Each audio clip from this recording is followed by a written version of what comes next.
عائشہ اور ایلا پری کی کہانی۔ ایک دفعہ کا ذکر ہے، ایک خوبصورت گاؤں تھا جو پہاڑیوں اور گھنے جنگلات کے درمیان واقع تھا۔ اس گاؤں میں ایک لڑکی رہتی تھی جس کا نام عائشہ تھا۔ عائشہ کو کہانیاں سننا اور سنانا بہت پسند تھا، خاص طور پر جادوئی مخلوقات اور پریوں کی کہانیاں۔ وہ اکثر اپنے دوستوں اور خاندان والوں کو کہانیاں سناتی اور سب اس کی کہانیوں سے بہت لطف اندوز ہوتے۔ ایک دن عائشہ نے سنا کہ ان کے گاؤں کے قریب ایک جادوئی جنگل ہے جس کا نام ایور گرین ہے۔ اس جنگل میں مختلف جادوئی مخلوقات رہتی تھیں اور وہاں کی پری ایلا جنگل کی حفاظت کرتی تھی۔ عائشہ نے فیصلہ کیا کہ وہ اس جادوئی جنگل کی سیر کرے گی اور وہاں کی مخلوقات سے ملے گی۔ عائشہ نے اپنے سفر کا آغاز کیا اور جنگل کی طرف روانہ ہو گئی۔ جنگل میں داخل ہوتے ہی اس نے دیکھا کہ ہر طرف خوبصورت پھول کھلے ہوئے ہیں اور پرندے میٹھے گیت گا رہے ہیں۔ عائشہ نے جنگل کی خوبصورتی سے لطف اندوز ہوتے ہوئے آگے بڑھنا شروع کیا۔ جنگل کی ہوا میں ایک خاص خوشبو تھی جو عائشہ کو بہت پسند آئی۔ کچھ دیر بعد عائشہ کی ملاقات ایک باتیں کرنے والے خرگوش سے ہوئی۔ خرگوش نے عائشہ کو خوش آمدید کہا اور اسے جنگل کی سیر کرانے کی پیشکش کی۔ عائشہ نے خوشی سے اس کی پیشکش قبول کر لی۔ خرگوش نے عائشہ کو جنگل کے مختلف حصے دکھائے جہاں اس نے چمکدار پریوں، باتیں کرنے والے درختوں اور جادوئی جانوروں سے ملاقات کی۔ جنگل کی سیر کے دوران عائشہ نے دیکھا کہ ایک خوبصورت ندی کے کنارے ایک خوبصورت لڑکی بیٹھی ہے جو پانی میں اپنی عکاسی دیکھ رہی ہے۔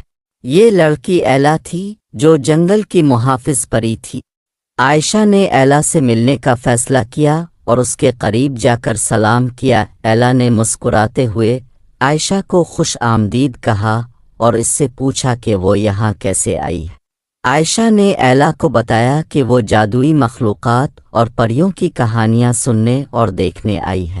ایلا نے عائشہ کو بتایا کہ وہ جنگل کی حفاظت کرتی ہے اور یہاں کی مخلوقات کی مدد کرتی ہے۔ عائشہ نے ایلا سے کہا کہ وہ بھی جنگل کی حفاظت میں اس کی مدد کرنا چاہتی ہے۔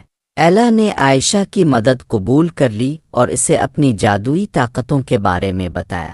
عائشہ نے ایلا کے ساتھ مل کر جنگل کی حفاظت کی اور مختلف مخلوقات کی مدد کی۔ دونوں نے مل کر بہت سی خوبصورت یادیں بنائیں اور جنگل کی خوبصورتی کو برقرار رکھا۔ ایک دن جنگل میں ایک خوفناک طوفان آیا جس نے جنگل کو تباہ کرنے کی کوشش کی۔ ایلا اور عائشہ نے اپنی جادوئی طاقتوں کا استعمال کرتے ہوئے طوفان کا مقابلہ کیا اور جنگل کو بچایا۔ طوفان کے بعد جنگل کی مخلوقات نے ایلا اور عائشہ کی بہادری اور مہربانی کا جشن منایا۔ وقت گزرنے کے ساتھ عائشہ اور ایلا کی دوستی مضبوط ہو گئی۔ عائشہ نے اپنے گاؤں واپس جا کر وہاں کے لوگوں کو جنگل کی کہانیاں سنائیں اور انہیں جادوئی مخلوقات کے بارے میں بتایا۔ گاؤں والے عائشہ کی کہانیوں سے بہت متاثر ہوئے اور انہوں نے بھی جنگل کی حفاظت کا عزم کیا۔ عائشہ نے اپنے گاؤں میں ایک خوبصورت باغ بنایا جس کا نام ایلا گارڈن رکھا اور اس میں وہ تمام پھول اور پودے لگائے جو ایلا کو پسند تھے۔ ہر شام عائشہ باغ میں بیٹھ کر ایلا کو یاد کرتی اور ان لمحات کو یاد کرتی جو انہوں نے ساتھ گزارے تھے۔ ایک دن عائشہ نے ایلا کو ایک خاص تحفہ دینے کا فیصلہ کیا۔ اس نے جادوئی پتھروں سے ایک خوبصورت ہار بنایا جو ایلا کی طاقتوں کو بڑھا سکتا تھا۔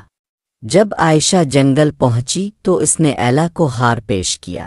خوشی سے ایلا نے ہار قبول کیا اور عائشہ کو گلے لگا لیا۔ ہار نے ایلا کی جادوئی طاقتوں کو بڑھا دیا جس سے وہ جنگل کی اور بھی بہتر حفاظت کر سکتی تھی۔ وقت گزرنے کے ساتھ عائشہ اور ایلا کی دوستی اور محبت مزید مضبوط ہو گئی۔ دونوں نے مل کر جنگل کی حفاظت کی اور ایک دوسرے کا ساتھ دیا۔ عائشہ نے اپنے گاؤں میں بھی بہت سی تبدیلیاں کی اور اپنے لوگوں کی فلاح و بہبود کے لیے کام کیا۔ کہانی کا نتیجہ۔ اس کہانی کا نتیجہ بہت ہی خوبصورت اور متاثر کن ہے اور اس میں کئی اہم پہلو شامل ہیں جو عائشہ اور ایلا کی دوستی اور ان کی جادوئی مہمات کو نمایاں کرتے ہیں۔ دوستی کی مضبوطی۔ عائشہ اور ایلا کی دوستی وقت کے ساتھ اور بھی مضبوط ہو گئی۔ دونوں نے ایک دوسرے کا ساتھ دیا اور مل کر جنگل کی حفاظت کی۔ ان کی دوستی نے یہ ثابت کیا کہ محبت اور اعتماد کے ساتھ کسی بھی مشکل کا سامنا کیا جا سکتا ہے۔ جنگل کی حفاظت۔ عائشہ اور ایلا نے اپنی جادوئی طاقتوں کا استعمال کرتے ہوئے جنگل کو طوفان سے بچایا اور وہاں کی مخلوقات کی مدد کی۔ ان کی بہادری اور عزم نے جنگل کی مخلوقات کو محفوظ رکھا اور جنگل کی خوبصورتی کو برقرار رکھا۔ گاؤں کی فلاح و بہبود۔ عائشہ نے اپنے گاؤں میں بھی بہت سی تبدیلیاں کیں اور لوگوں کو جنگل کی حفاظت کے بارے میں آگاہ کیا۔ اس نے ایک خوبصورت باغ بنایا جس کا نام ایلا گارڈن رکھا، جہاں وہ جنگل کی خوبصورتی اور ایلا کی یاد کو زندہ رکھتی تھی۔ محبت اور احترام۔ عائشہ نے ایلا کو ایک خاص تحفہ دیا جو جادوئی پتھروں سے بنا ہوا تھا۔ اس تحفے نے ایلا کی جادوئی طاقتوں کو بڑھا دیا اور ان کی محبت اور احترام کو اور بھی بڑھا دیا۔ یہ تحفہ ان کی دوستی کی علامت بن گیا۔ خوشی اور سکون۔ عائشہ اور ایلا نے مل کر بہت سی خوبصورت یادیں بنائیں اور جنگل کی خوبصورتی کو برقرار رکھا۔ دونوں نے ایک دوسرے کا ساتھ دیا اور خوشی اور سکون سے زندگی گزاری۔ ان کی کہانی ہمیں یہ سکھاتی ہے کہ دوستی، محبت اور قدرت کی حفاظت کتنی اہم ہے۔ مجموعی پیغام۔